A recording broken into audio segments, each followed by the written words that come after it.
Amém. Glória a Deus. Que bom que você voltou.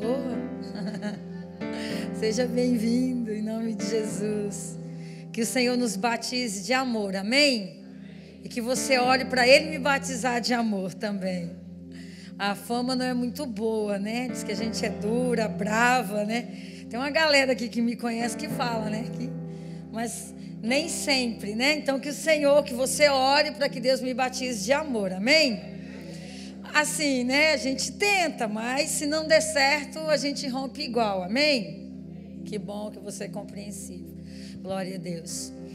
Eu acredito que nessa tarde, no período que nós tivemos uma noção de algumas coisas. Talvez a gente tenha falado algumas coisas que é muito forte, na questão quase de todo mundo ter sofrido algum tipo de abuso, ou na questão também de ter, né, ou se tornar um abusador, né?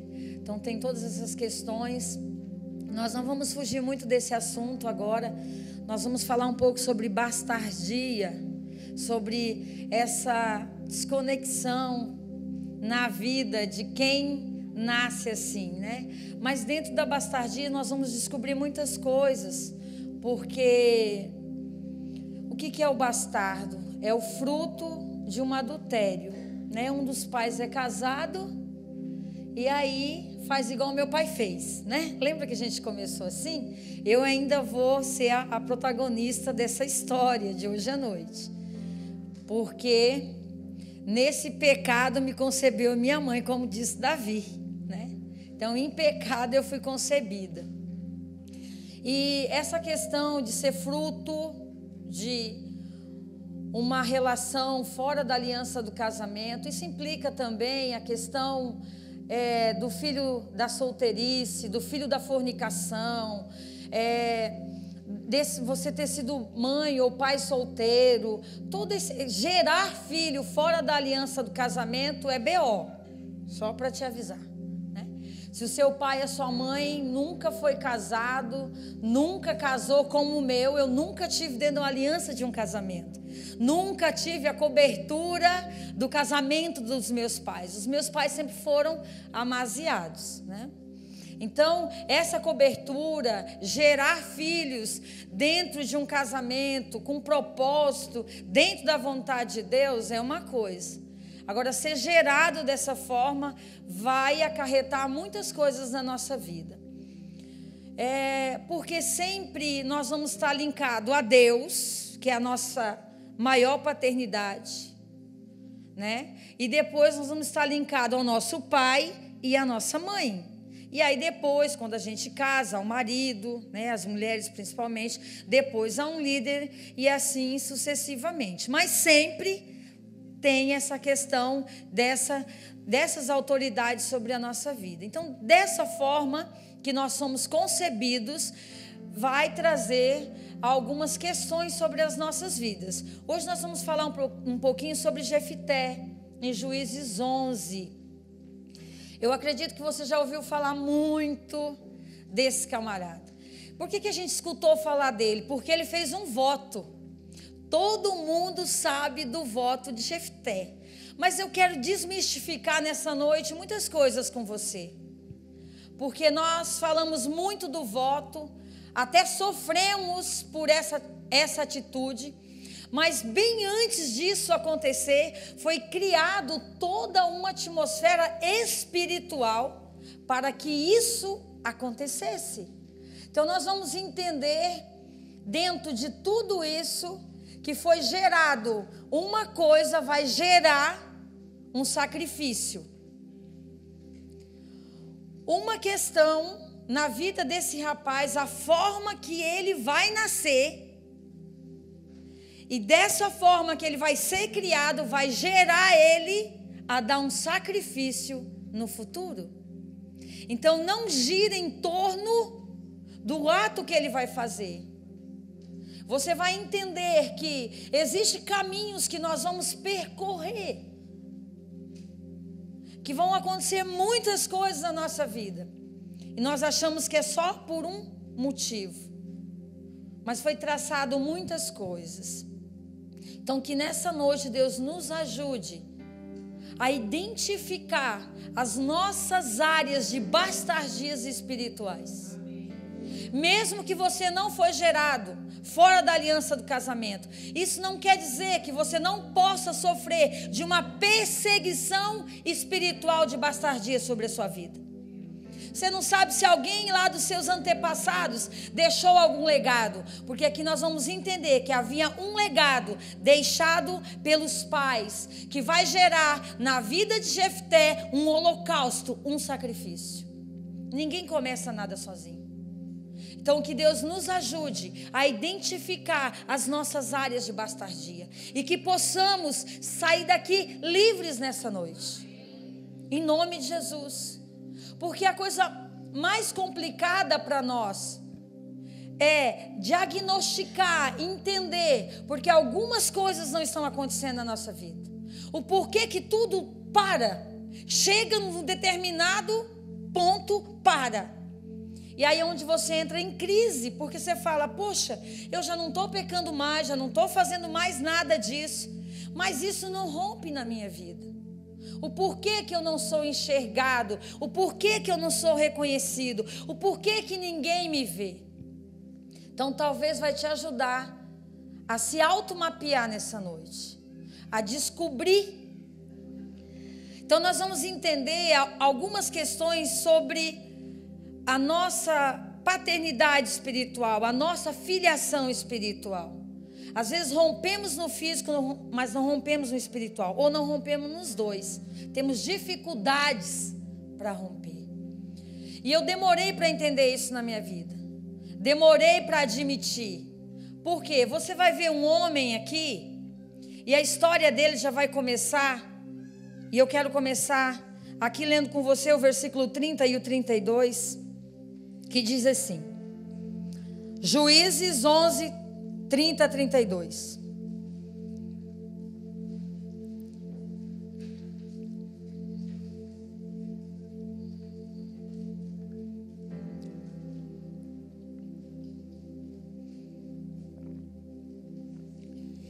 E Jefité fez um voto ao Senhor, dizendo: se tu me entregares na mão os amonitas, qualquer que sair da porta da minha casa e vier ao meu encontro, quando eu for vitorioso e voltar dos amonitas, esse será do Senhor, e eu oferecer em holocausto. Assim Jefité foi ao encontro dos amonitas, a combater contra eles, e o Senhor lhe entregou nas mãos. Então toda essa história vai começar com um voto que vai levar essa pessoa a entrar num lugar que ele nunca imaginou, porque ele disse assim: qualquer que sair na porta da minha casa.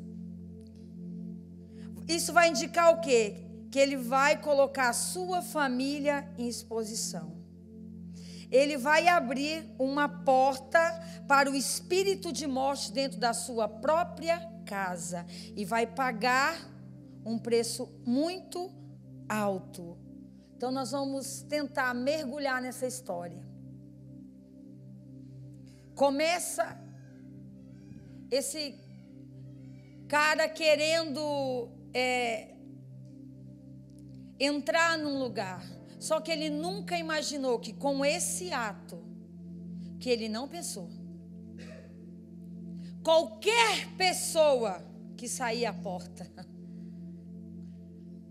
é qualquer pessoa que sai de sua casa?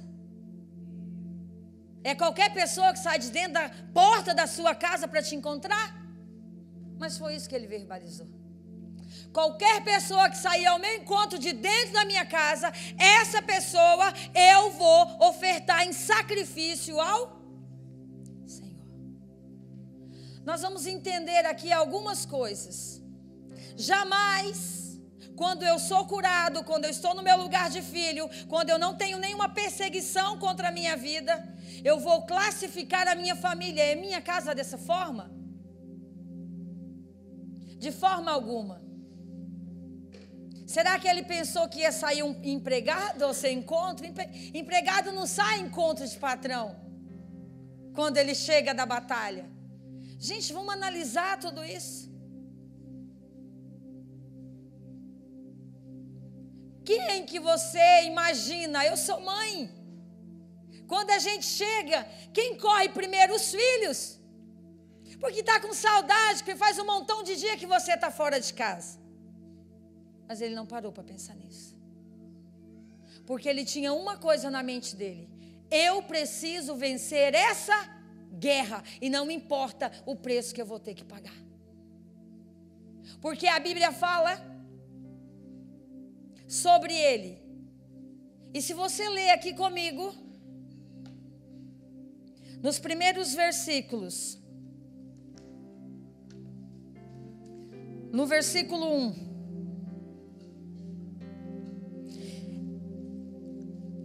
era então Jefté, o gileadita, homem valoroso, porém filho de uma prostituta, filho de Gileade. Gileade era o seu pai. Presta atenção que vai acontecer aqui. Olha como ele é classificado quando começa a sua história. Ele era um varão, ele era um guerreiro, ele era um valente. Depois é que vai dar a sua filiação. Ele era filho de prostituta e filho de Gileade. Não te chama a atenção isso? Olha o que esse espírito de bastardia vai trazer sobre a vida desse camarada. Ele era um homem corajoso, um valente, um guerreiro. Ele é classificado dessa forma. Então nós temos duas balanças aqui. Primeiro, ele era um excelente líder. Ele entrava numa guerra para vencer. Ele era guerreiro, ele era de frente. Você conhece gente assim? Gente que é da luta, é da guerra. Que diz assim, conta comigo e quebra tudo, e vai e faz. Mas, porém, era filho de prostituta e filho de Gileade. E quando eu comecei a estudar e me deleitar nesse material e tentar entender esse contexto, eu me vi, eu sou Jefté. Lembra que eu falei que eu ia para a roça, eu trabalhava igual homem, e eu fazia, não tinha problema com isso não. Existia um espírito em mim, que queria ser alguém para apagar da onde eu fui gerada. Impossível. Impossível. Agora, eu falo uma coisa para você. Como líder, nós fizemos escolhas erradas. Por quê? Quando ele fez essa escolha, ele não pensou na família. Ele só pensava que ele precisava provar para a sua família quem ele era. Ele precisava vencer. Porque uma das coisas que está no espírito de bastardia é eu tentar provar que eu sou bom, que eu tenho valor. Todo mundo pode me dar as costas, mas eu vou mostrar que eu estou no controle. Porque a rejeição, gente, que esse rapaz vai sofrer, porque ele foi concebido em pecado. A rejeição que vai entrar nele traz a estrutura de orgulho, é uma escadinha. Rejeição, estrutura de orgulho e poder. Essas três coisas caminham com pessoas que têm esse espírito. Foi rejeitada, rejeição de ventre, foi rejeitada depois, aconteceu alguma coisa. Ela vai construir essas estruturas de orgulho dentro dela. E ela vai tentar provar para todo mundo que ela é boa. E a estrutura de orgulho que gera o poder e que vai destruir a família dele. A estrutura de orgulho é uma coisa terrível na nossa vida. Eu fui muito orgulhosa. E o orgulhoso é o seguinte, ele acha que ele não é orgulhoso. Mas ele não precisa de ajuda, não precisa de ninguém, não precisa de abraço, não precisa de nada.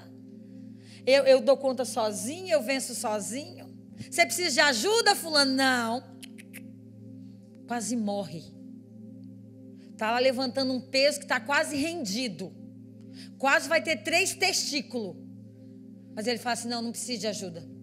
Para que ajuda? Porque se alguém ajudar, ele não ganha o mérito sozinho.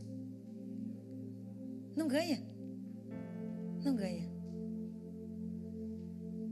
Então esse líder era poderoso. Tudo que ele pegava, ele fazia, ele dava conta. Só que ele vai colocar em jogo o maior bem que uma pessoa pode ter na face da terra, a sua família. Porque muitas das vezes nós escolhemos ganhar as guerras lá fora e perdemos a nossa família dentro de casa. Muitas das vezes deixamos os filhos em casa, na televisão, vendo o que não presta, porque um irmão ligou e eu tenho que sair correndo para socorrer. Muitas das vezes queremos ganhar as guerras dos outros e perdemos a batalha dentro da nossa casa, porque temos que provar que somos líderes.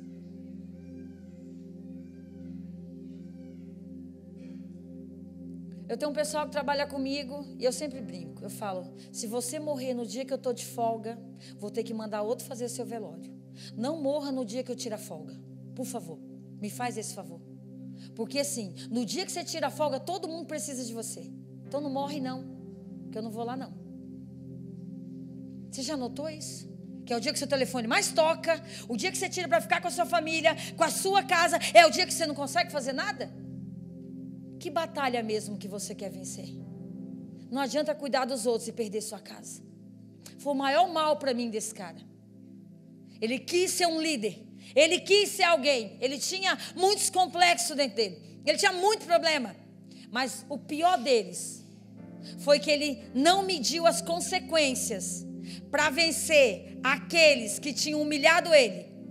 Aqueles que tinham lançado ele fora. Então ele não mediu esforços para fazer isso. E eu falo para você, aonde chega nós como líderes, como pastores, pessoas que têm algo que Deus incumbiu a você, qual será o nosso limite de parar tudo isso?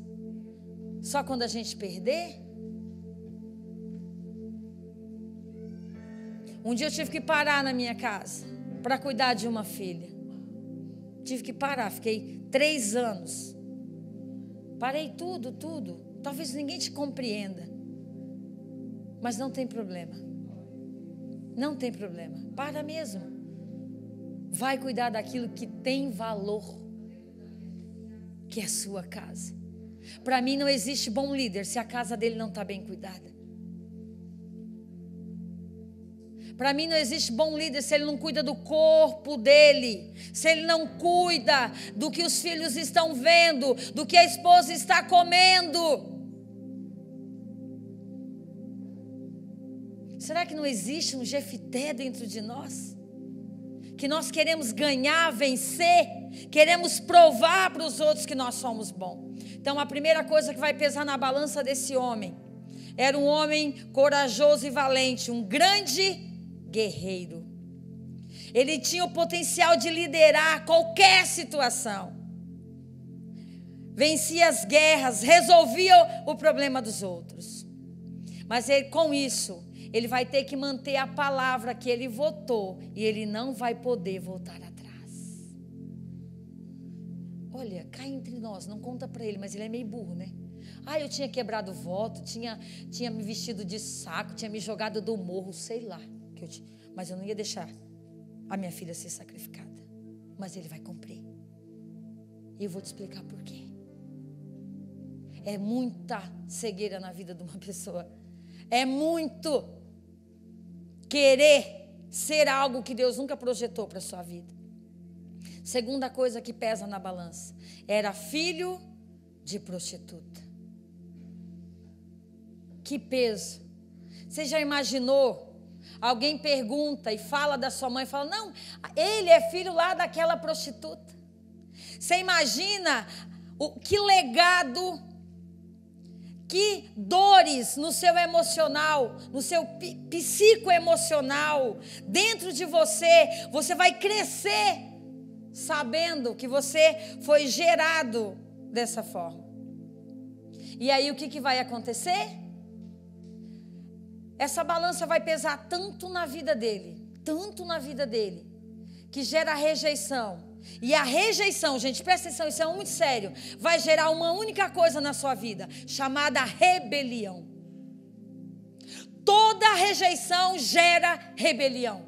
Você pode ver, toda pessoa que se sente rejeitado, ela vai arrumar um jeito e vai criar uma rebelião física, espiritual, para ela, para quem for, para de alguma maneira ela ser vista. E fala que rebelião é espírito de feitiçaria, bruxaria. Não vamos entrar nos detalhes, né? Mas você vai ver que ele não vai ficar longe disso. Então toda rejeição vai te levar nesse lugar. Você vai criar uma rebelião dentro de você, que também vai gerar um espírito de imoralidade. Gente, é uma somatória, é mais, nunca menos. Nunca menos. Nessa contagem espiritual o negócio só vai subindo, nunca desce.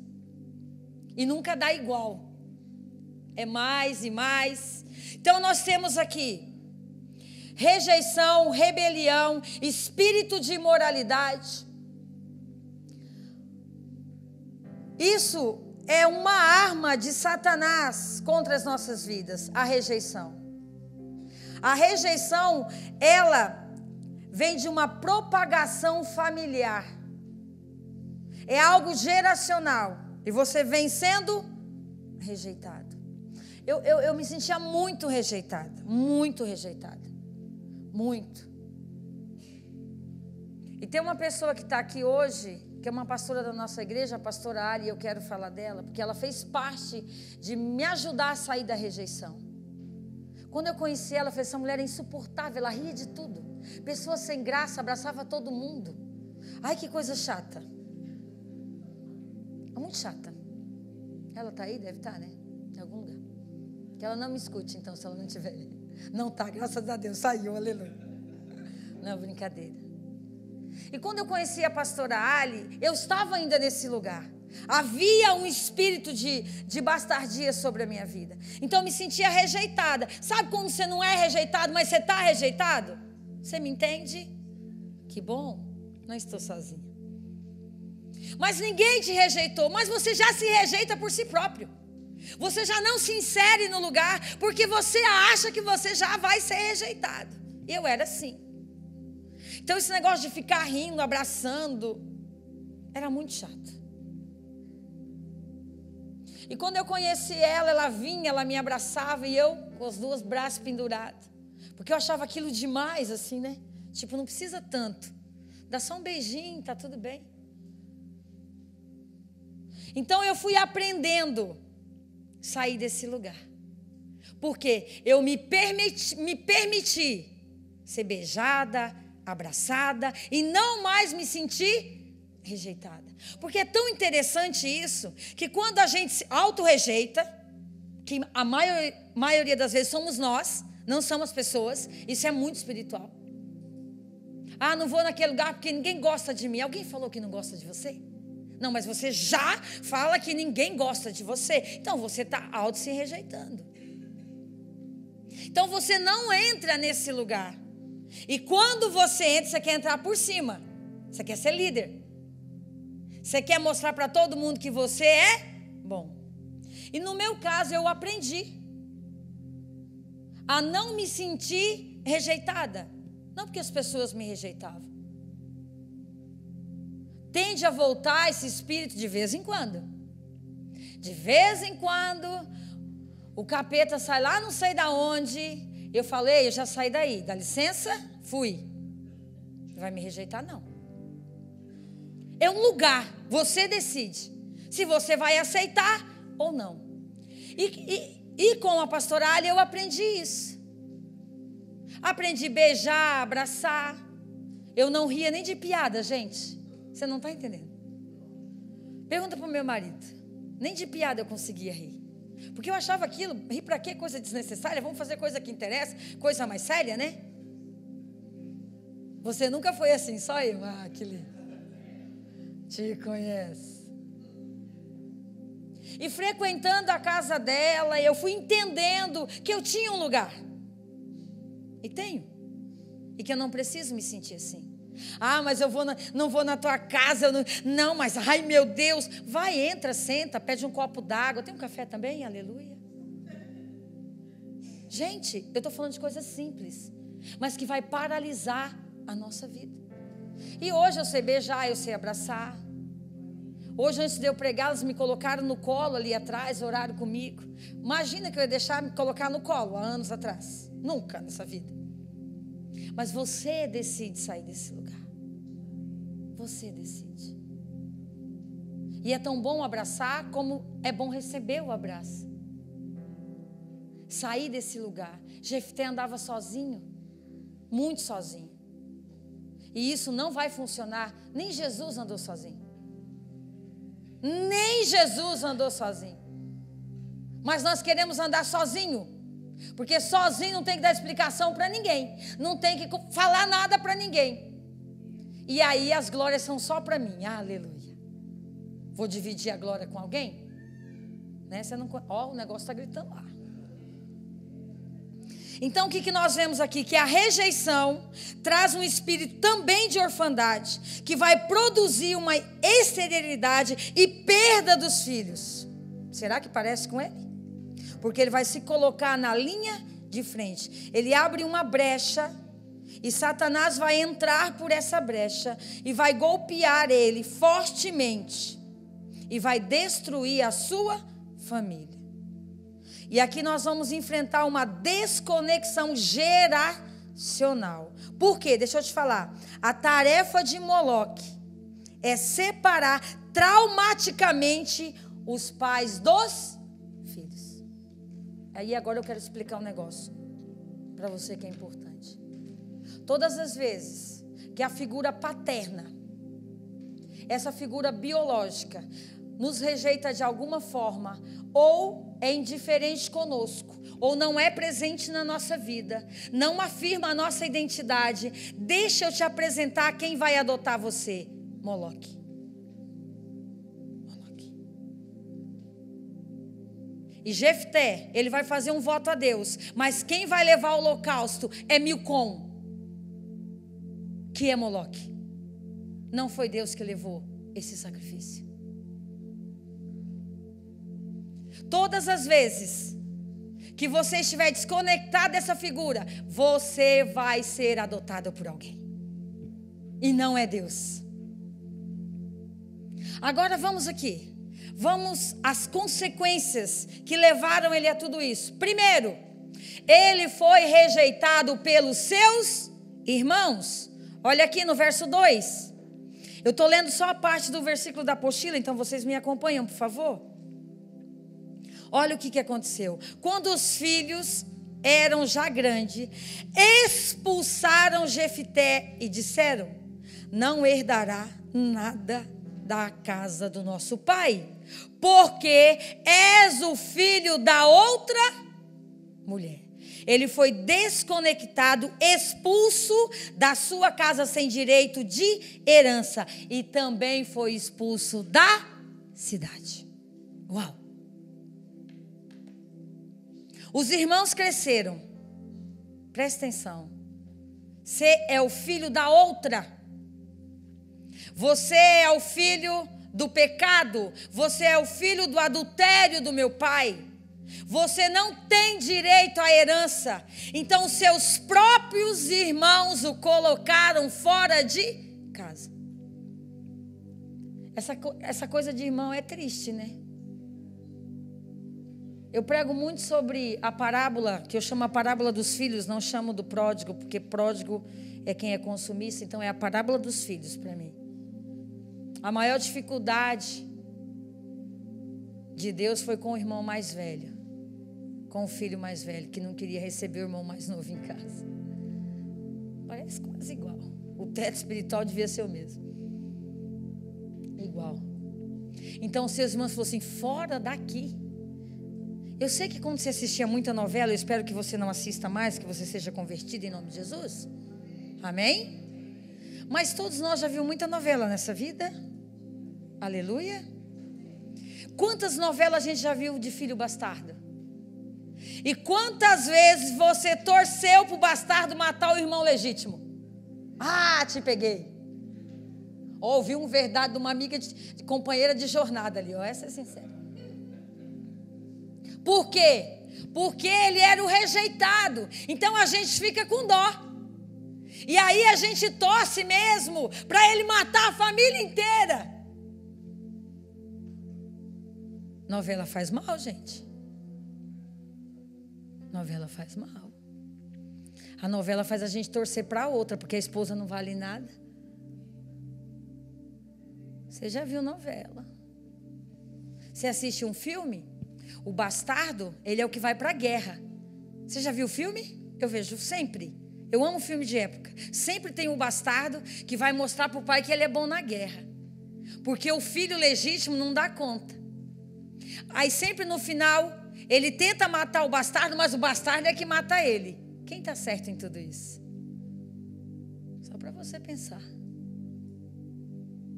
Mas ele é forte, tem uns músculos assim. O outro é magrinho, raquítico. Eu não sei onde está escrito isso, mas tudo bem. Porque daí a gente quer torcer para o forte, para o bonito, principalmente as mulheres, aleluia.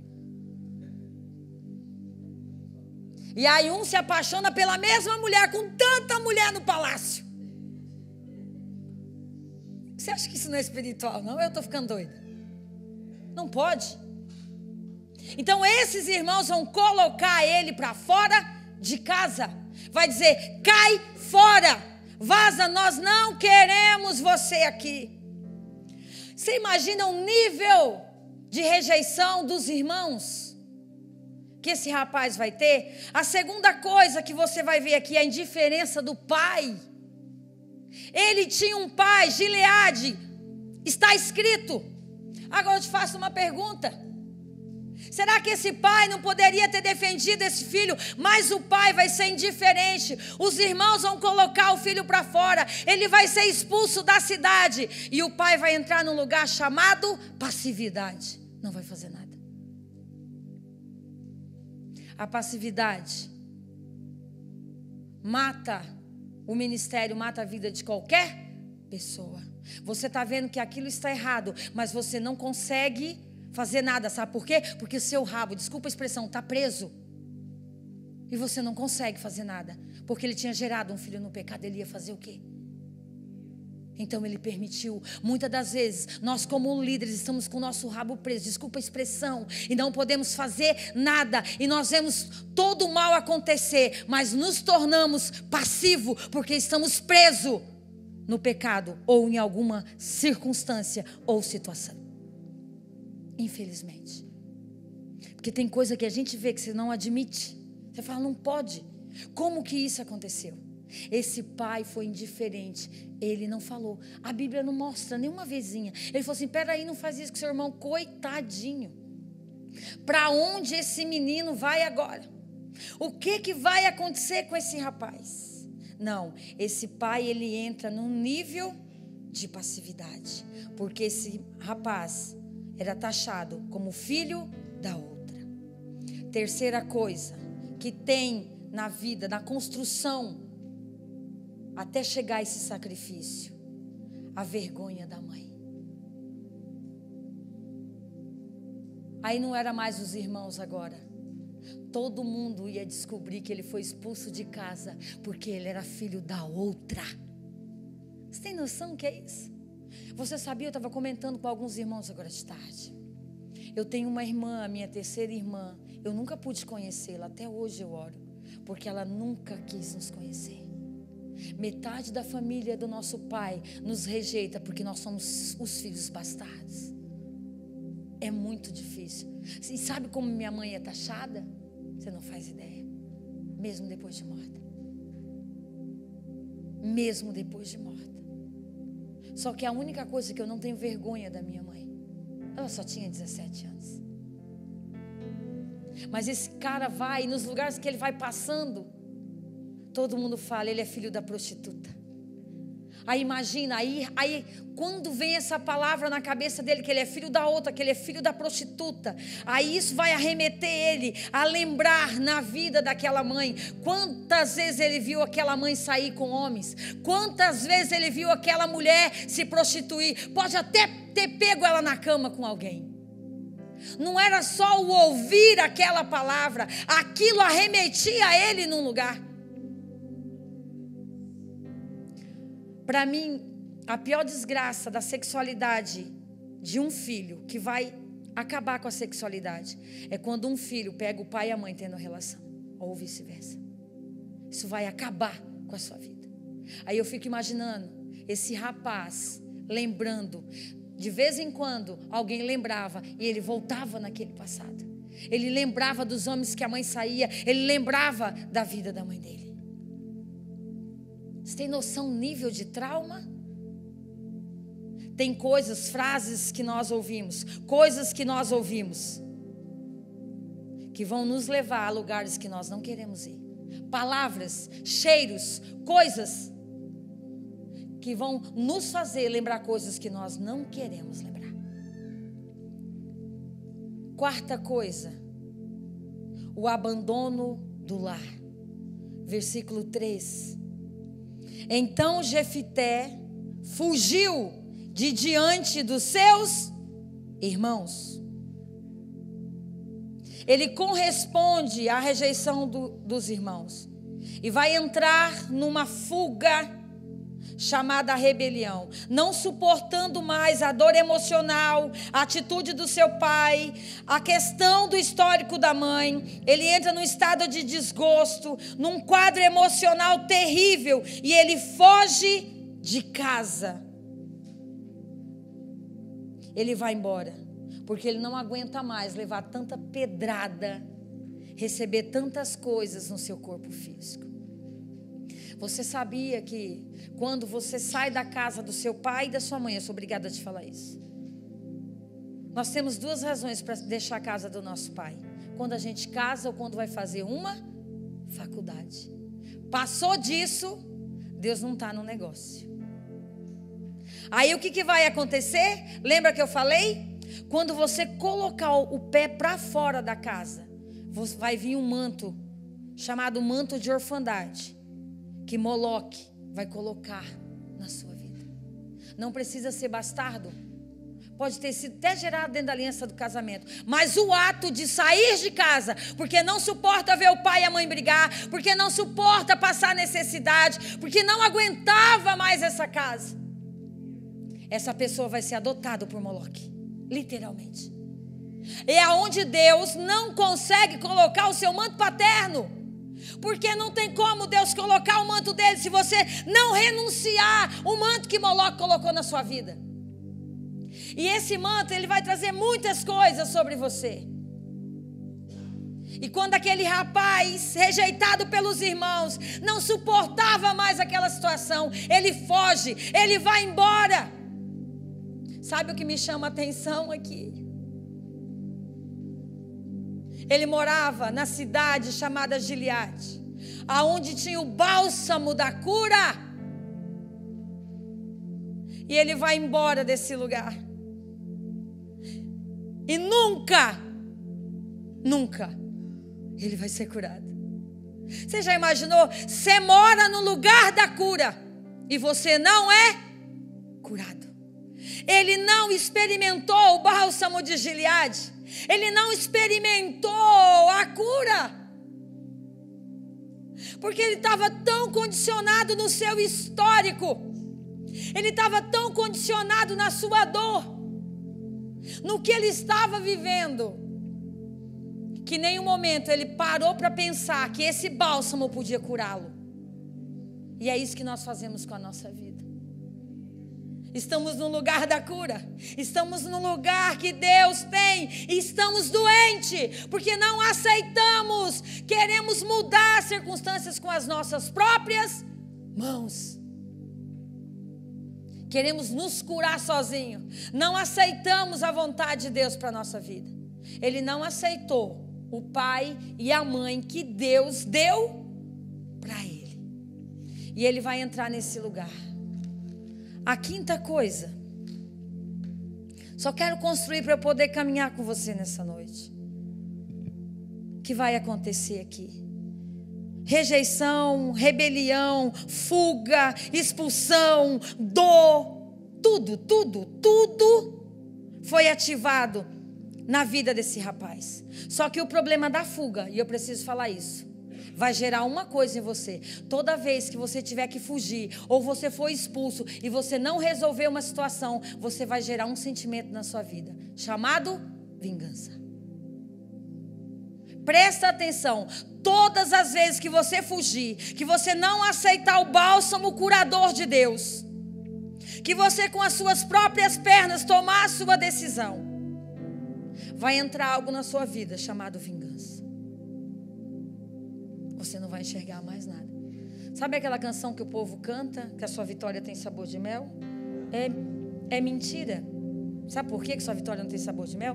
Porque a Bíblia fala que o mel desce doce, mas ele se torna amargo. Então vai esperando sua vitória tem sabor de mel, né? Vai esperando. Porque ele queria isso. Ele estava se preparando para entrar num lugar, para se vingar de tudo que haviam feito com a sua vida. E muitos de nós estamos nesse lugar, estamos esperando alguém morrer, alguém cair duro na nossa frente, para dizer: o Senhor é Deus, aleluia. Porque é esse sentimento que nós temos. Quantas pessoas a gente já desejou de morte? Quantas pessoas você falou: Deus, não sei porque que o Senhor não leva esse, né, três pontinhos, aleluia, da face dessa terra. Porque não tem cura na nossa vida. O bálsamo de Gileade, ele cura você e te coloca em outro lugar. Mas aí, anota aí, nós vamos usar muito essa questão da vingança emocional. Sua alma estava perturbada. A sua alma estava mazelada, eu gosto de usar esse termo, pela rejeição. E isso vai dar uma motivação existencial, fazendo dele um homem, que vai se tornar um homem perigoso. Quinta coisa, marginalização. Versículo 3 ainda. E habitou na terra de Tobi, e os homens levianos se ajuntaram com Jefité e saíram com ele. Ele estava desprotegido espiritualmente. Ele entrou num lugar de marginalização. Ele começou um processo de segregação. Isso ia confirmando seus sentimentos de rejeição. E levou ele para uma terra chamada Tobi. Ele sai, presta atenção nisso daqui. Ele sai do lugar onde tinha o bálsamo que cura. E ele vai para Tobi. O que quer dizer Tobi? Quer dizer a rua. Rua. Ele sai da casa do seu pai e vai para Tobi, que quer dizer rua. Não tem casa, não tem teto, está na rua. Sabe, na maioria das vezes, para nós que estamos nos mapeando nessa noite, às vezes Tobi não está lá fora, está dentro de nós. Ele vai para Tobi, ele vai para a rua. E aí nesse versículo fala que quem se ajuntou com ele? Os anjos do Senhor? Os pastores de Belém? Quem? Os marginais. Olha o lugar. Os irmãos não podiam valer nada, né, pastor? Mas tudo bem. Mas é de irmão, a gente suporta. Ele vai ganhar um monte de irmãozinho. Drogado, traficante, assassino de aluguel. Olha que irmandade boa que ele vai arrumar para ele agora. Mas quando eu saio da casa do meu pai, quando eu não vivo um processo de cura, são as pessoas que eu vou atrair para a minha vida. É as pessoas que vão me cercar. É as pessoas que vão me abraçar. Bem fácil, né? Vida boa da pessoa.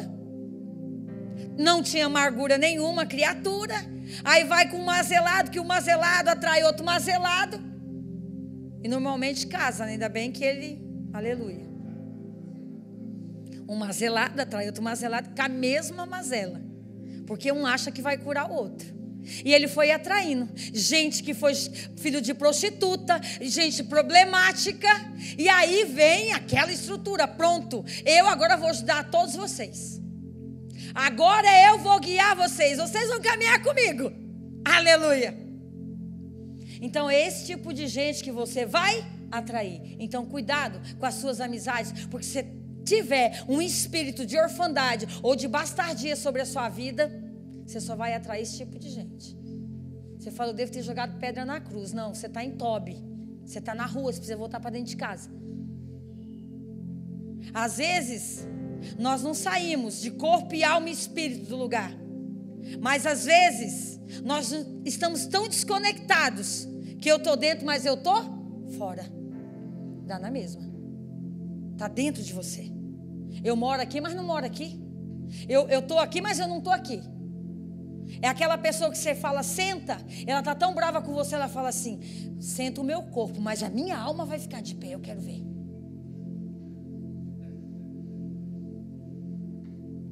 Meu corpo senta, mas a minha alma vai ficar de pé. Ele fala assim, eu vou sair de casa, eu vou me juntar com um monte de gente bacana igual eu, e vocês vão ver o que eu vou fazer. Eu vou mostrar para vocês quem que é bom de verdade nesse negócio aqui. Então, Tobi estava dentro dele, não estava fora. Tudo isso vai gerar muitas coisas na vida dele. E agora eu quero entrar na ministração, só introduzir. Coisa de quem gente que dá aula chato pra caramba isso, né? Só falou 40 minutos, não, brincadeira. Mas eu tenho até as 10 e eu quero aproveitar cada minuto com vocês, amém? Amanhã não vou poder estar aqui, já estou indo para Curitiba, trabalhar em outra escola. Mas eu quero deixar aqui minha contribuição aos meus irmãos em Cristo Jesus. E que possamos ser melhores em nome de Jesus. Antes de eu entrar naquilo que eu quero nessa noite, para você, deixar Deus fazer você identificar esses espíritos na sua vida. Talvez você vai identificar esse espírito em você de que forma? Talvez você está esperando a boneca que você não ganhou até hoje. Um dia, alguém falou que ia te dar uma boneca. Um dia, alguém falou que ia te dar uma bicicleta.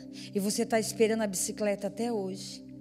Um dia, aquela figura de autoridade falou, se arruma que 5 horas eu vou te buscar. E você está esperando no portão até hoje. Talvez você está esperando. Talvez você está num lugar de espera que nem você identifica e você diz, parece que tem alguma coisa dentro de mim. Algumas pessoas pediram para eu repetir as funções do pai e da mãe, eu vou repetir. Olha o que vai faltar na vida desse cara. Proteção. Segurança. É a mesma coisa? Não.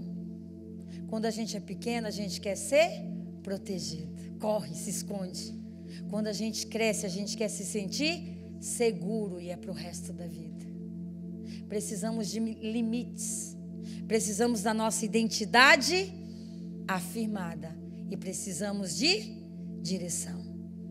Quem você acha que adotou Jefté e vai cuidar da vida dele? Proteção, segurança, limites, afirma identidade e dá direção. A função da mãe, nutrição, relacionamento e organização. Você acha que um rapaz que era filho de prostituta ia ter comida na hora certa? Você acha que ele ia ter bons relacionamentos? Você acha que ele ia ter a vida organizada? Será que isso não pesou de alguma maneira na vida dele? Eu não vou entrar nisso. Nutrição, relacionamento e organização.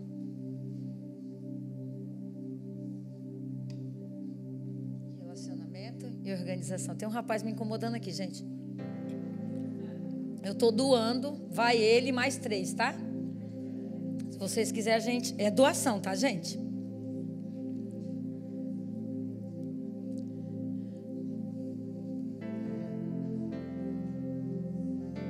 A maldição do filho bastardo.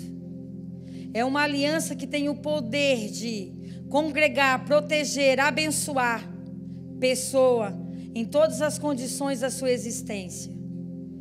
Essa aliança feita, ela vai trazer muitas consequências sobre a sua vida. Tem muitos princípios importantes sobre a aliança. E eu nem vou entrar em todos, porque eu não vou ter tempo de falar sobre isso. Mas toda aliança, ela demanda o que, gente, quando você faz uma aliança? Sangue. Todo sangue demanda um sacrifício. Todo sacrifício demanda um altar. Quando Gileade se deita com aquela mulher e gera Jefté, foi feita uma aliança.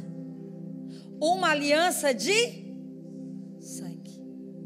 Na nossa anatomia, comi as letrinhas do Jackson hoje, aleluia. Anatomia do nosso corpo, Deus já deixou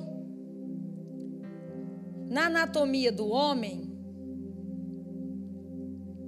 Deus deixou algo para fazer uma aliança. Na anatomia da mulher, Deus deixou algo para uma aliança. Então, o ímen é um selo, é uma aliança. Então, o corpo humano do homem é como um dedo enorme, que um dia vai entrar e romper esse ímen e vai fazer uma aliança de sangue. Então, é um dedo, um dedão, vamos descrever assim, que vai entrar e vai fazer uma aliança de sangue. Não vou dar aula sobre aliança de sangue, só para você entender que essa aliança fora de Deus vai trazer consequências terríveis. Então, toda vez que alguém tem relação sexual, você está fazendo um pacto de sangue com aquela pessoa. Então, normalmente, se você teve 10 pessoas, você tem ligação espiritual com essas 10 pessoas. Jesus. Você está unido num pacto. Qual é a aliança que Jesus deixou para nós? O cálice da nova aliança, que é o quê? O sangue de Cristo, que nós tomamos na ceia. Então, todas as vezes que nós tomamos a ceia, nós lembramos que temos uma aliança em Cristo de sangue. Todas as vezes que você tem sexo fora do casamento, você faz um pacto de sangue, não faz com Deus, faz com os demônios. Eu quero deixar você muito preocupado. Muito.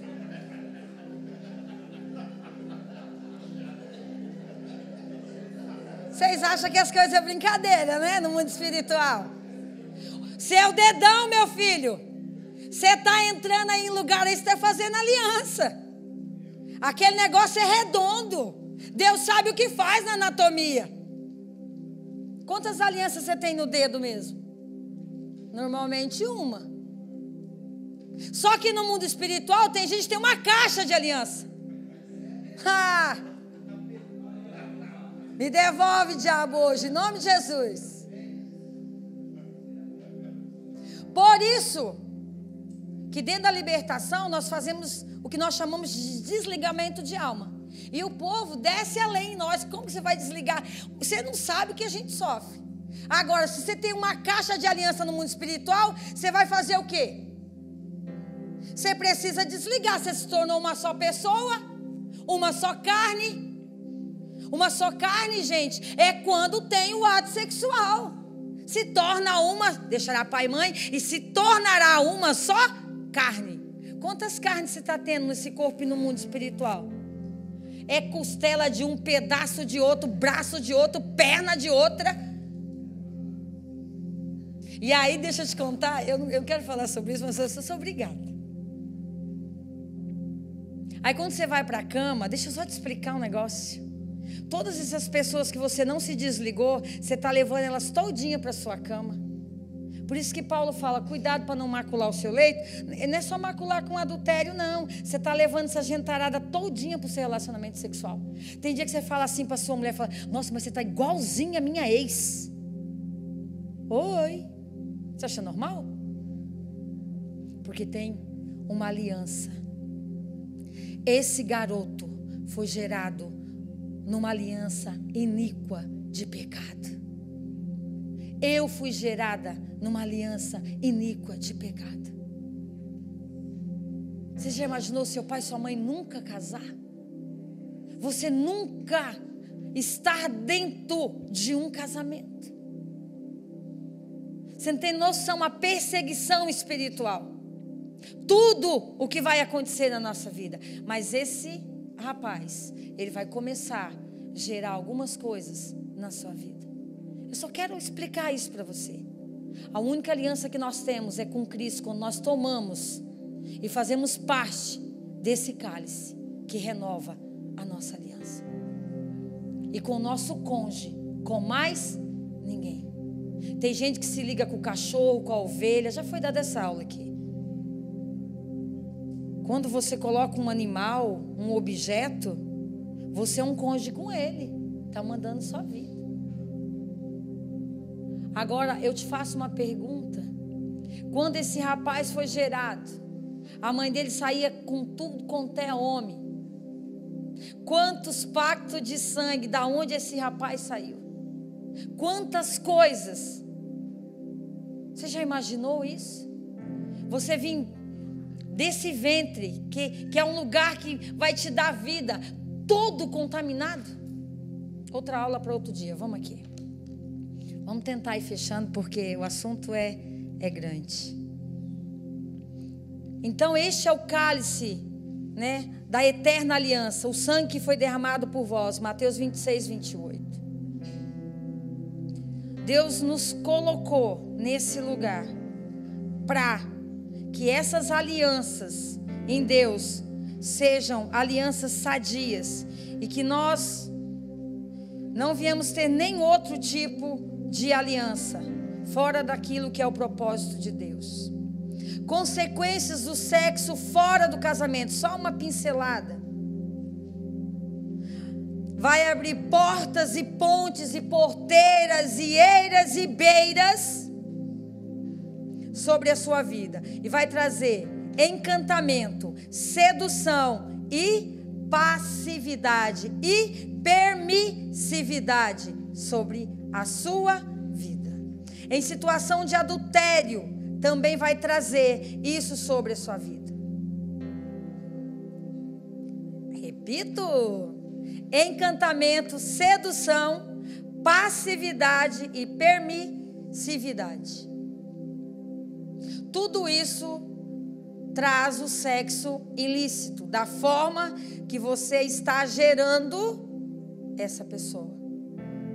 Agora eu vou entrar em algo que é a pergunta de todo mundo, que está escrito lá em Deuteronômio 23, 2.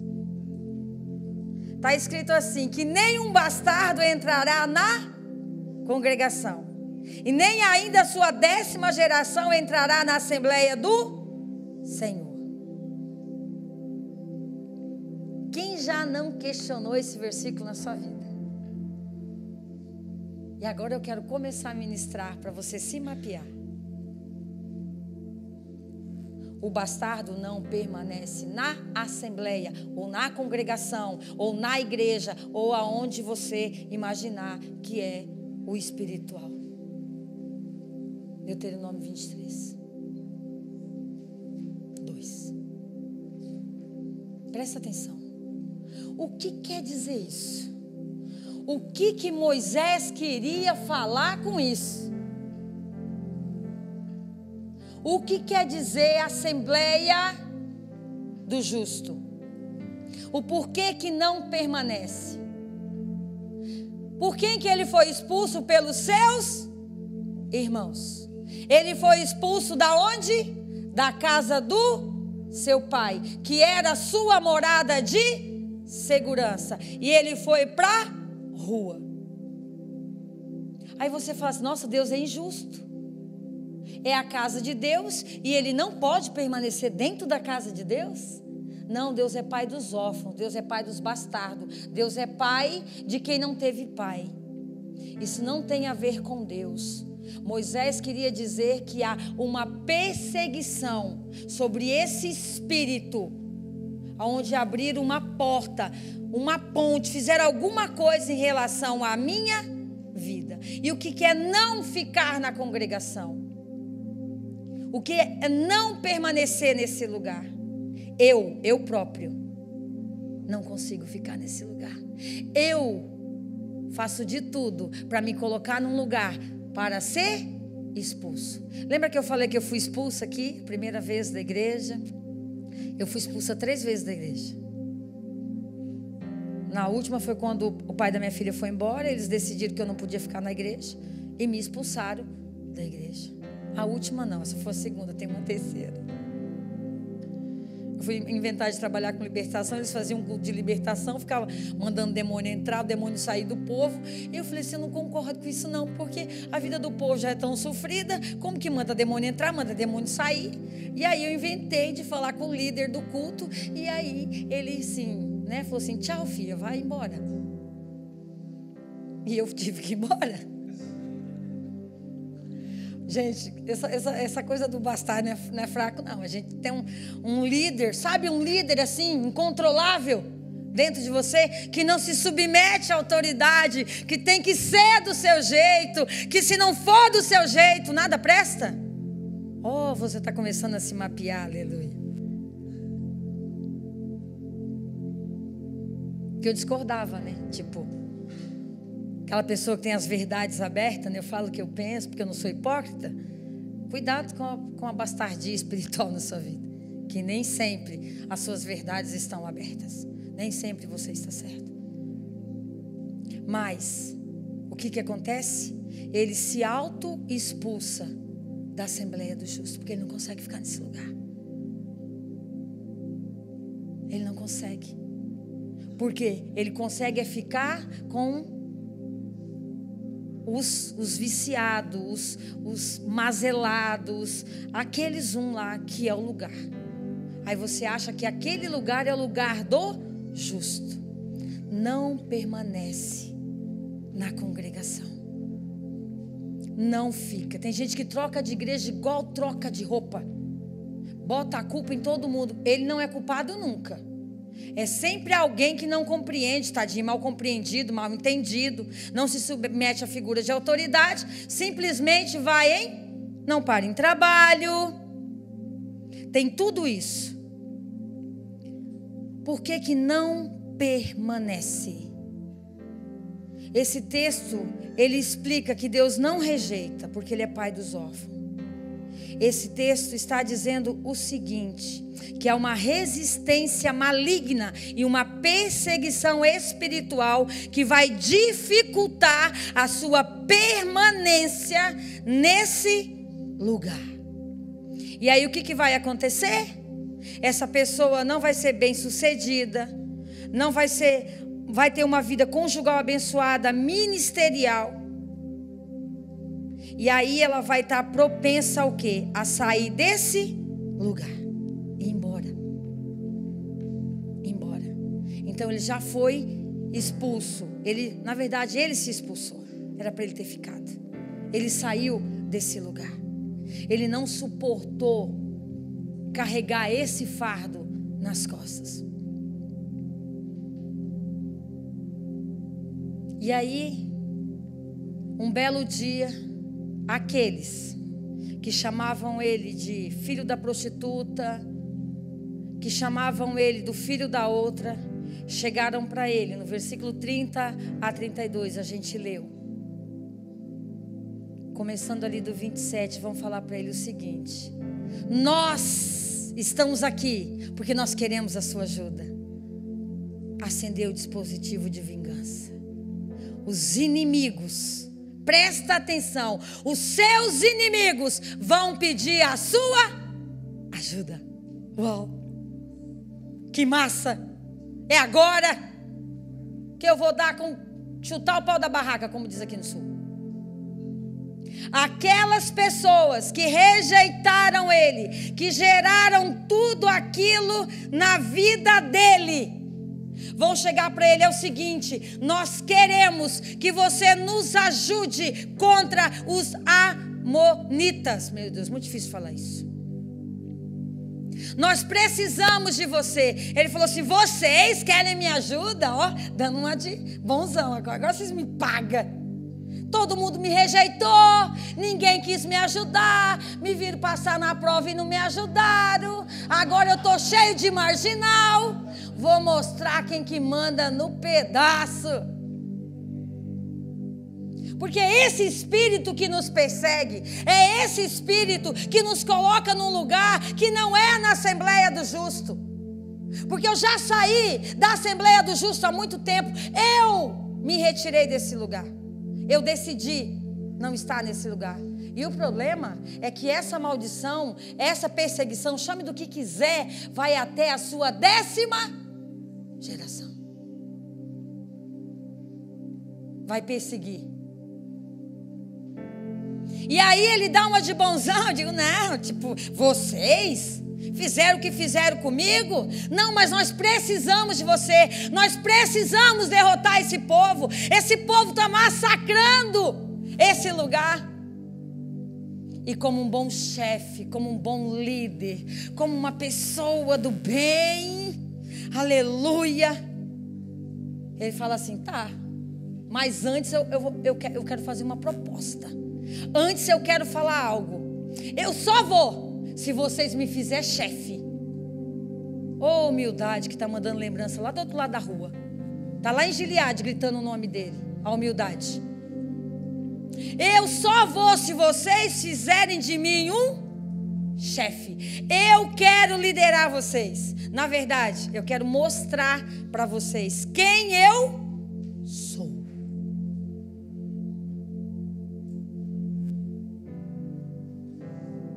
E aí você acha que o povo tem problema com isso? Idiota, para mim ele é idiota. Ele foi usado e deixou-se usado mais uma vez. Os irmãos de novo. Lembra dos irmãos? Meu Deus, irmão, né? Aleluia, que povo complicado. Ele vai para a rua, os irmãos marginais acharam ele. Quando ele está num período mais ou menos da vida dele, os irmãos da guerra, os companheiros, os irmãos, vão achar ele de novo. Será que Jesus teve problema com os irmãos aqui na face da terra? Ele fala: agora é minha hora, agora é minha vez. E eles vão debaixo da palavra dele e vão fazer ele chefe, líder, para comandar essa chacina do inferno que vai acontecer. Porque ele vai criar um teto espiritual para a derrocada da sua vida. Olha com quem que ele vai se meter. Quem que era Amon e quem que era Moabe?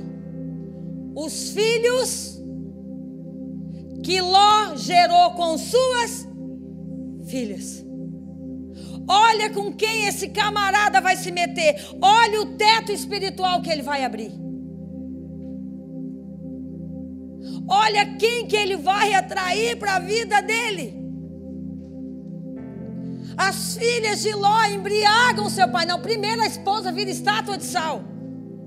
Ele perde a esposa. Ela fica pelo caminho. Depois as filhas embriagam o próprio pai. Porque elas precisavam da sua descendência para dar continuidade à sua geração. Olha com quem que ele vai se meter. Ele não pensou em nada disso. Olha o teto espiritual. Agora eu te faço uma pergunta. Será que não tem uma ligação entre o teto espiritual das filhas de Ló com a filha de Jefté?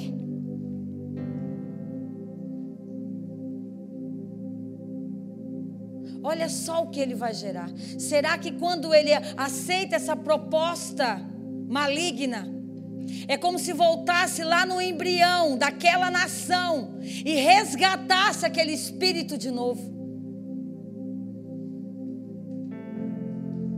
E ele topa tudo isso. E ele vai. E a guerra fica difícil. E aí ele vota: a pior coisa que Ele vai fazer da vida dele. Qualquer pessoa que sair à porta da minha casa, eu darei por sacrifício. Ele só tinha uma filha, era a sua única filha. 10 gerações vão ser perseguidas. Ele vai matar a única geração que ele tem. Porque o espírito de vingança, aquilo que está dentro dele, não mede esforço. Talvez a pessoa perde o casamento, ela perde o trabalho, ela perde tudo, mas ela não perde a postura, ela não perde a liderança, ela não perde o espírito de vingança que está dentro dela. Isso é um espírito de orfandade. Tem gente que você conta uma coisa boa para ele não se alegra não, ele fica triste. Você chega para os irmãos, né? Para os irmãos, aleluia, e conta uma vitória. Aí a pessoa fala, ah é? Nossa. Aí você fala que você caiu, que você pecou, que você se ferrou. Ela fala, meu Deus, conta mais. Miserável. Porque nós temos prazer na desgraça dos outros. Isso é um espírito que está sobre a nossa vida.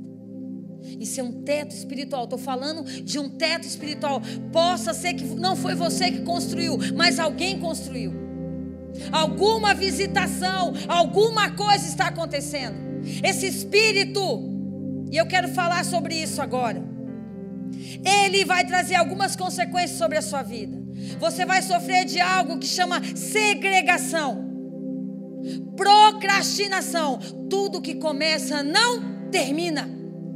Tudo na sua vida é inacabado. Já fez 300 cursos, não termina nenhum. Ah, mas eu não sou bastardo. Mas vamos mandar Moloque embora da nossa vida hoje, em nome de Jesus. Em algum momento ele nos adotou. E ele não vai ficar não, vai ter que sair no nome de Jesus. Segregação, procrastinação. Começa a segregar as áreas da sua vida. Vai no ministério, para. Eu comecei ministrando isso. Você sabe que você pode avançar, mas não vai. Começa a ler um livro, nunca terminou. Eu atendo gente e falo, pastora, eu venci. Como, meu filho? Eu começo a ler o livro de trás para frente, quero ver se eu não termino. Estou falando sério. Um monte de gente, eu não vou mandar levantar a mão porque eu sei que aqui tem. Que gente que começa a ler de trás para frente, para dizer que terminou.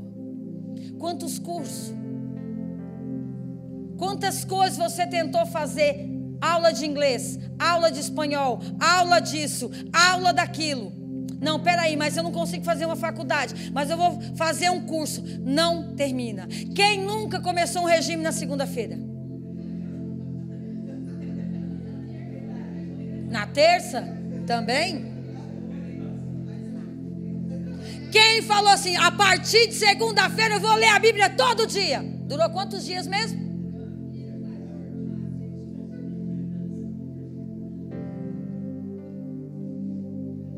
Quem já falou assim, não, até quarta, depois de quarta isso acabou na minha vida, virou quinta, virou sexta, virou sábado, e você está virado aqui na minha frente e não aconteceu nada.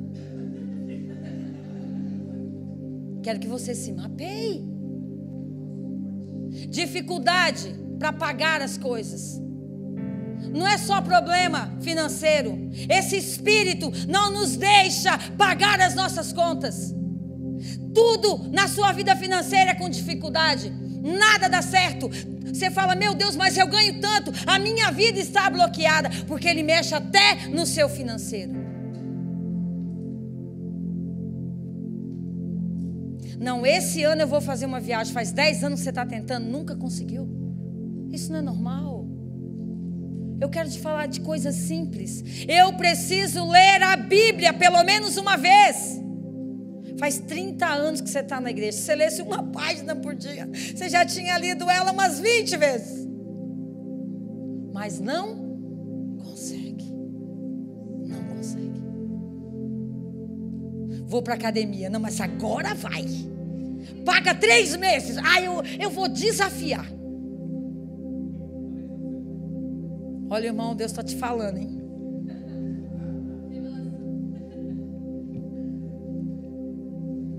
Paga 3 meses, vai 2 dias, nunca mais volta. Você é imbecil que você deu seu dinheiro para os outros. Seu dinheiro ficou lá empenhorado. Tudo isso é um espírito que está sobre a nossa vida. Se você traçou metas, cumpra elas na sua vida. Porque nós somos bons para ofertar aquilo que nós não podemos dar. Ou faz 5 minutos aí, corre 5 minutos para mim na esteira. Beleza. Muito fácil. Ele precisava vencer uma guerra. Ele não ia medir esforço para fazer isso. E ele vai dar uma moça, querida, era virgem. Nunca tinha namorado.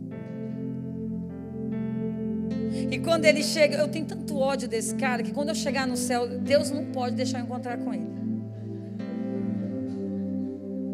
Quando a garota sai e vai ao encontro dele, ele fala: filha, você não sabe o que eu fiz. Eu votei um voto, eu te dei. Não para Deus, para Milcom, para Moloque, para qualquer capeta, menos para Deus. No meu espírito de bastardo, na minha mazela, no meu lugar de dor, filha, eu te dei por sacrifício.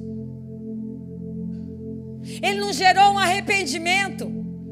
Ele não foi falar com Deus. Presta atenção, do mesmo jeito que ele foi posto para fora de casa, a sua filha sai ao encontro dele fora de casa e nunca mais vai voltar. Isso aqui é um teto espiritual. Ele coloca a filha em Tobi. Aquela moça, ela vai, ela sobe as colinas, ela chora a sua virgindade. Chora. Mas não podia ser feito nada, porque aquilo já estava decretado. Tem coisas na sua vida que você fala, não dá mais para voltar atrás. Sem contar que no nosso espiritual de bastardo, quantos votos a gente já fez, né? Quantos jejum a gente já quebrou? Quanto jejum você fez pensando em emagrecer, mas não para santificar? Fica sem comer. Meu Deus, tomara que eu perca uns 3 quilos. Miserável. Isso não é um jejum. Vou fazer o jejum de Daniel, vou perder 7 quilos. Para de comer então. Tudo nós geramos ao nosso benefício. Para e pergunta: Deus, eu devo jejuar mesmo? Hoje eu entreguei um jejum de 10 meses, eu posso falar isso? Eu estou desde dezembro do ano passado sem comer carne. E hoje eu fui ouvir a Deus. Eu falei: Deus, eu vou falar de voto, de sacrifício. Quero te fazer uma pergunta: devo ou não devo continuar jejuando? Porque eu não tinha um tempo determinado. Deus falou assim: eu quero que você entregue tudo hoje. Consagração, jejum. Eu zerei tudo que eu estava fazendo. Zerei, entreguei. Eu falei: Deus, eu preciso te pedir perdão, porque eu fiquei 10 meses sem comer carne. E na minha cabeça, que não é santa, eu pensei assim: não vou comer gordura, mas vou ficar tão magra. Mas tão magra, Deus me perdoa. Verdade, estou confessando um pecado. Eu pedi perdão para Deus hoje. Porque diz que o tal da carne engorda aqui, no tipo A, no tipo B, no tipo não sei o que lá. No fundo, eu queria um benefício sobre aquilo que eu estava fazendo. Isso é um espírito de bastardia sobre a nossa vida.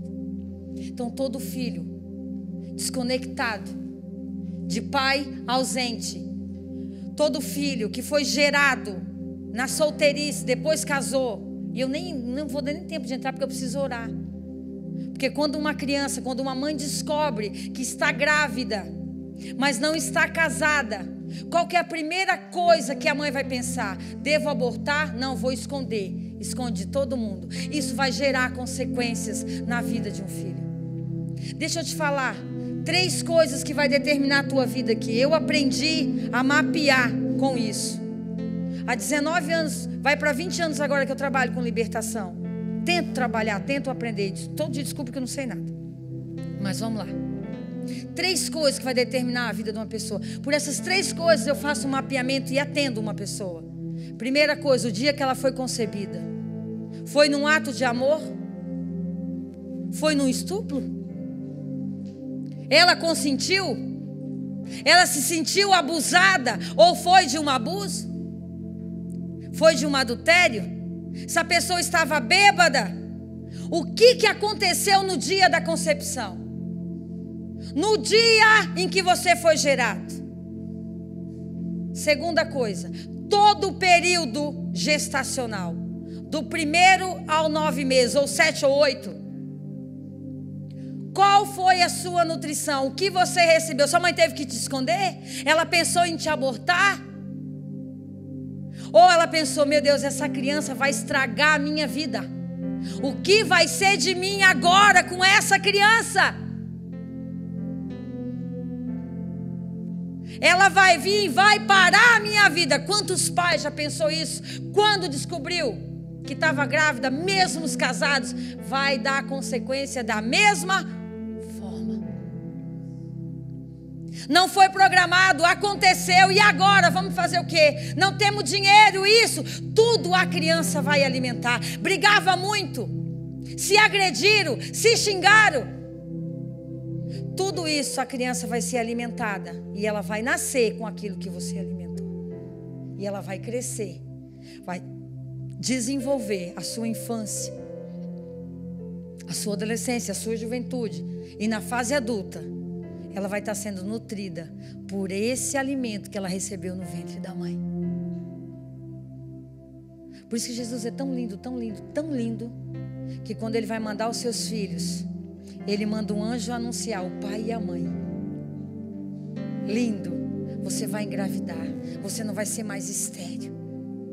E aí depois ele fala assim, ó, durante toda a gestação, não toma bebida forte, não faz isso, não faz aquilo.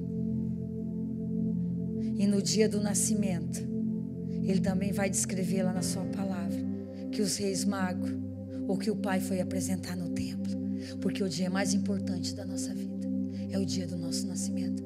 Por isso que nós comemoramos todos os anos. E tem gente que não suporta comemorar o seu aniversário, porque o dia que ele foi nascer, o pai não estava. A mãe demorou 8, 9 horas de trabalho de parto. O cordão umbilical enroscou no pescoço. Nasceu de bunda, não nascia, sentou. Tudo isso vai implicar na sua vida.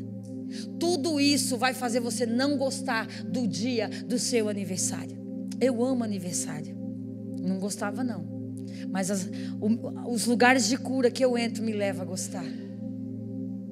E eu, como estou me livrando do espírito da bastardia. Tem gente que fala assim, não vou lembrar ninguém, porque eu quero só ver quem que vai lembrar que é meu aniversário. Ô seu cabeça, ninguém tem bola de cristal não.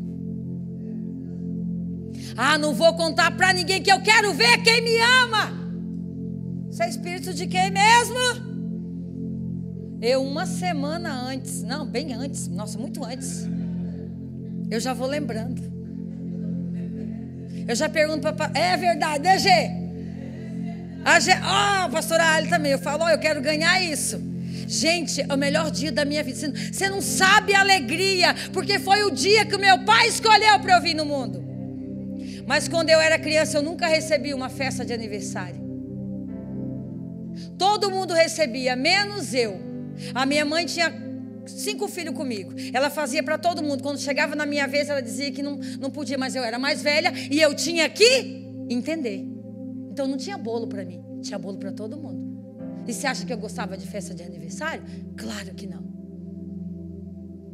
Mas hoje eu gosto, porque é o dia que eu nasci, o dia que o meu pai escolheu para eu nascer. E eu faço festa, chamo todo mundo. E se eu não tenho dinheiro, eu falo, cada um traz um prato. Mas vai ter festa. Eu estou falando sério, quem caminha comigo sabe que eu sou assim. Agora é tanta verdade lá no fundo. Não traz intercessora, a sua pastora, porque dá problema. Mas é um dia alegre. Eu gosto, não é só de ganhar o presente, é de celebrar a criação, a vontade de Deus sobre a minha vida, porque eu não tive. Você já imagina que é fazer festa para todo mundo e quando chega na sua vez nunca dá? Nunca dá. Nós precisamos entrar nesse lugar. Um dia, foi o ano passado, retrasado, não me lembro. Eu falei: Deus, nesse aniversário eu não quero comemorar, mas eu quero ser surpreendida. Deus, é o seguinte, eu quero ganhar uma serenata. Não vou contar para ninguém. Deus, é o Senhor, agora o Senhor vai ter que se virar. E eu dei de primícia o dia do meu aniversário. Fui pregar num congresso de jovens. Pedi autorização para o meu marido, para os meus filhos, e fui. Eu falei: quando der meia-noite, eu quero estar ministrando. E quando deu meia-noite, o Senhor me lembrou: hoje, agora é meia-noite, você está fazendo aniversário. E aí eu compartilhei com eles que eu estava dando aquela primícia da alegria que eu tinha pelo meu nascimento a Deus. E aí eu falei para ele: eu quero, quando eu acordei de manhã, o menino que tinha me levado para o evento, ele me chama de Fê, ele falou: Fê, senta aqui. Ele pegou o violão e esse guri começou a cantar para mim. Parecia um coral de anjos. E ele cantou uma música, ele não sabia de nada. Uma música que eu amo. E ele começou a cantar e eu comecei a chorar. Deus falou assim: eu realizo o desejo do seu coração. Ele sentou e começou a cantar para mim. Nós precisamos entrar nesse lugar de cura. Você precisa se alegrar, fazer uma festa e dizer: hoje eu comemoro o primeiro dia que eu nasci.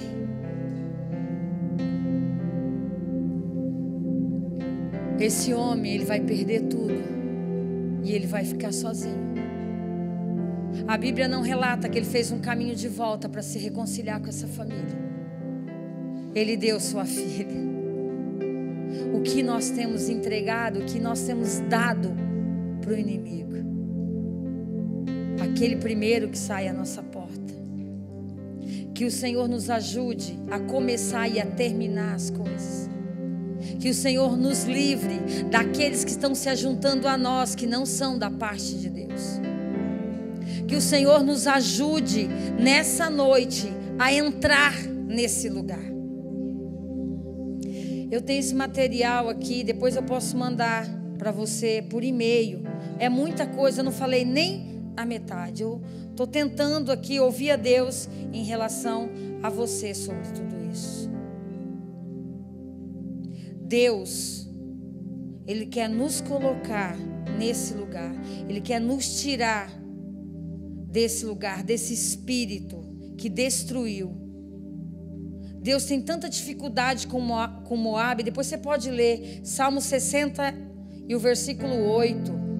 Moabe é a pia que eu me lavo. Olha só. O próprio Deus falando que Moabe era a pia que Deus se lavava. E Jefté foi se envolver com esse povo.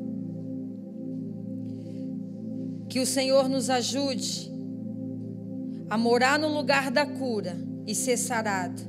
Porque ele morava no lugar da cura e nunca foi sarado. Então, a partir de hoje, eu quero te dar uma receita antes de orar. Tudo que você começar, você vai terminar. Eu vou te dar uma receita. Eu dou para todo mundo que eu atendo. 40 dias depois que você chegar na sua casa, que você sair daqui, você vai começar, você está aprendendo a fazer devocional aqui de manhã. Você vai continuar esse devocional por 40 dias e você vai fazer todo dia no mesmo horário. Se é das 7 às 8, é das 7 às 8. 40 dias. Se chegar no 21º não conseguir, vai voltar para o primeiro até romper os 40 dias. Eu estou reeducando você. O senhor quer falar alguma coisa?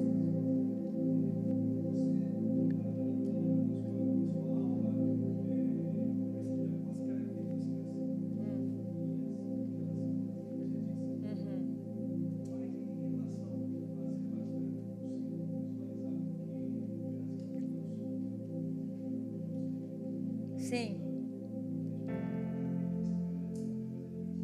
Sim. Sim. Eu falei de vários filhos, né? Eu falei dessa desconexão do pai, da ausência do pai, da bastardia, mas eu levei mais para você identificar no seu espiritual. Às vezes você não foi gerado né, num fruto de adultério, mas aí para você identificar algumas coisas na sua vida. Aí você tem que fazer um mapeamento e tentar achar essas áreas, né? Se você não se encaixa, beleza. Eu tenho dificuldade até hoje de começar e terminar as coisas.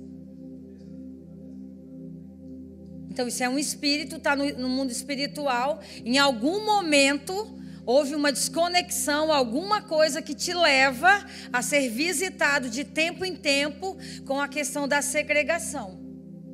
Aí você vai orar e Deus vai te trazer à luz aonde que foi isso, aonde aconteceu. Às vezes quando um pai esquece um filho na escola, a gente não lembra, né? Quantos pais já esqueceu o filho na escola? Então isso gera esse espírito de abandono, né?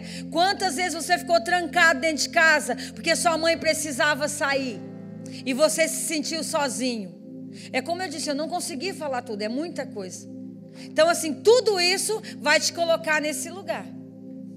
Então talvez você não é um bastardo ilegítimo dentro de uma geração do casamento, mas está sendo perseguido de um avô, de um bisavô, de um tataravô, que por isso que visita até a 10ª geração. Às vezes é uma visitação.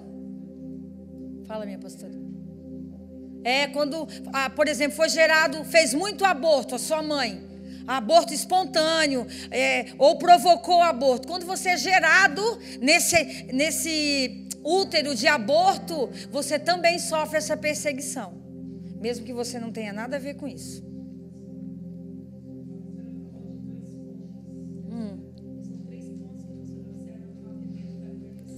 Concepção, a gestação e o dia do nascimento. Parto normal tem uma implicância, o cesárea tem outra, que a gente não tem tempo para falar aqui, mas tudo isso vai somar na nossa vida. Alguma pergunta, gente, que eu preciso orar?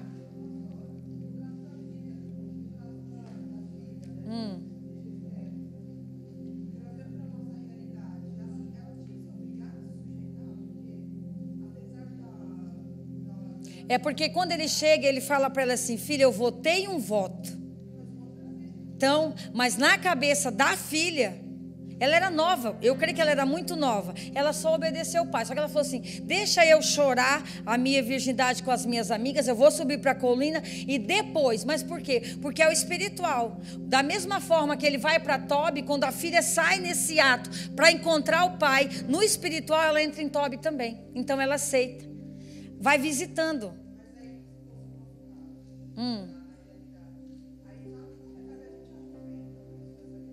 Sim. Aqui a gente nem entra na maldição, porque tipo assim, se a gente for entrar uma longa história, aqui eu vou ficar só com a visitação, que vai visitando de geração em geração, mas é uma perseguição. Da mesma forma que o pai sai fora de casa, ela vai sair e nunca mais vai voltar. Você tem que fazer um mapeamento espiritual disso. Ela repete uma história e como ele sai e não liga se vai deixar irmão, pai, ninguém, ela também, ela só queria lá chorar, a virgindade dela estava ótimo para ela, porque é espiritual. A pessoa morre e acabou. Porque está debaixo dessa visitação, desse espírito de bastardia. É outra ministração falar sobre a filha, que eu também não tenho tempo de falar. Mas reflete muito a nossa vida, as nossas escolhas, o ambiente espiritual que eu ando. Essa virgindade representa algumas coisas, entendeu? Só que o espiritual, o teto, gente, era igualzinho das filhas de Ló. Ele perde a mulher, ele gera com as suas filhas. Então assim, era um ambiente de imoralidade. Depois se fala, eu não sei se é verdade, que ela foi violentada, essa moça. Antes, não sei se é verdade, né? Eu já vi gente pregar que diz que antes dela morrer, ela foi violentada. Agora, se é verdade, eu não duvido. Pelo contexto errado, espiritual, muitas coisas poderia ter acontecido, né? Quem sabe ela foi lésbica com as suas amigas lá no... A gente não sabe. É coisa pra gente pensar, né? Vai saber. Vamos orar que elas estão lá no relógio assim pra mim, ó. Amém? Eu quero orar com você nessa noite. Que o Senhor ajude. Deixa só eu terminar os 40 dias, tá? Peraí. Ô, Jesus. o devocional todo dia no mesmo horário. Ok? Você vai estudar o livro de Josué, Neemias e Gálatas. Josué fala de libertação, Neemias de restauração e Gálatas fala da paternidade divina de Deus. Deixa Deus tratar essas áreas. Faz Josué, Neemias e Gálatas. Eu preciso ensinar, gente. Não adianta só pregar e mandar vocês embora sem uma receita, né? Essa não... Josué, libertação, Neemias, restauração e Gálatas, a paternidade divina de Deus.